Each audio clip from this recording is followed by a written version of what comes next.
Here's our next lesson on solving equations with fractions. So get your title and get your page set up. Get your name and everything filled out up here, and then our essential question, 6E5, how do I solve an equation when it involves multiplying by a fraction? All right, our question on the left-hand side of our Cornell notes is how do I divide fractions? So we're going to review how to do that since it's been a couple of months. Dividing fractions review should be your title on the open section on the right. And then you actually need to write, since we can't divide a fraction, we multiply by its reciprocal instead. And go ahead and highlight or underline that multiply by the reciprocal, because that's what we're getting ready to do. So 6/25 divided by 2/5 is our sample problem. We're going to leave the first fraction, 6/25, change this division sign to a multiplication, and use the reciprocal of 2/5, which is 5/2. You're flipping that second fraction. Then it's either top times top and bottom times bottom, or you're going to go ahead and check those diagonals and simplify before you multiply. So that's what we are going to choose to do. We're going to take a factor of 5 out of the first diagonal and change it to 1/5. And then 6 divided by 2 and 2 divided by 2 gives us 1 on the bottom and 3 on the numerator. And now it's time for top times top, which is 3, and bottom times bottom, which is 5. 3/5 is our answer. All right, so let's take that to our equations. So here's our next question over on the left. How do I solve a multiplication equation with fractions when I can't divide by a fraction? So here's our examples. Fill this in over on the right-hand side. How do I solve an equation when I'm multiplying by fraction? Because normally when we multiply, our solution is we want to divide to undo it. That's our opposite or our inverse operation for solving our equation. But we can't divide by that fraction, so we're going to multiply by its reciprocal instead. So here's what that looks like in an example. We still draw our line down through the equal sign, so I'll have to do the same thing on both sides of the equation. But here they're multiplying w times 3/4. So normally, if they multiply, we want to divide to get rid of it.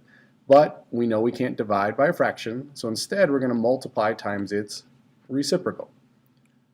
We do that because the 4's are going to cancel out with each other, the 3's divide out, and it turns into 1, so we're just left with w.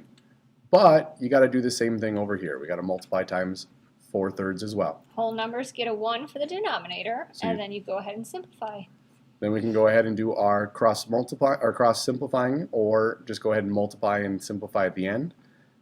I like to try to get it out of the way early, so 9 and 3 can both be divided by 3. And we're left with 3 times 4 is 12, 1 times 1 is 1, otherwise known as just 12. Be careful when you check that answer. He's going to do 3/4. Put 12 back in for w, so 12/1, and see when he multiplies if it equals 9. So this time I'll just go ahead and multiply across and then come back and simplify. 3 times 12 is 36, 4 times 1 is 4, but they can both be divided by 4. 36 divided by 4 is 9, 4 divided by 4 is 1. So we do get 9 as our answer. The second example is a little tricky. You've got fractions on both sides. So we need to remember we need to start on the side that has the variable, in this case b. So we're looking at that 2/5 times b, and we're going to have to undo by multiplying both sides by 5/2. Start with the variable side, see which fraction needs the reciprocal. Whatever you do to one side, you do to another. So he's going to go ahead and simplify the left side. The 5's change to 1's, the 2's change to 1's. He's left with just a b on the left. All right, on the right-hand side, he's going to go ahead and simplify first. So the 5's, I swear we just saw this one. Yeah, I think we did. Sorry. I'm paying attention. 3/1, and we're left with b is equal to 3/5. We're going to show them how to check our answer, though. 2/5 times 3/5. No simplifying, so top times top gives us 6, bottom times bottom gives us 25.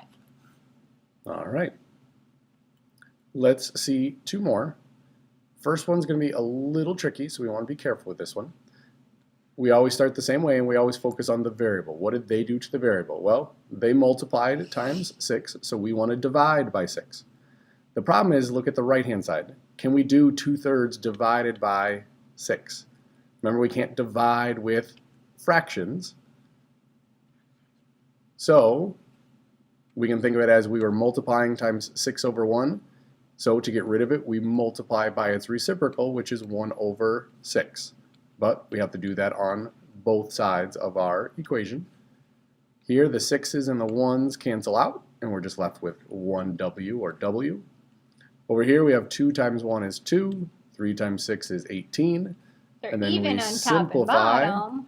and get an answer of 1/9. So even though what we were multiplying by wasn't a fraction, because the other side of our equation was a fraction, we still had to use that same rule.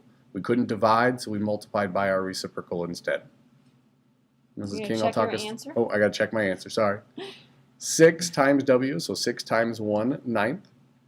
So I make 6 into 6 over 1. That gives me 6/9. Both can be simplified by 3, and I get 2/3. Just what I wanted, so I know I'm good. All right, now I'm ready. All right.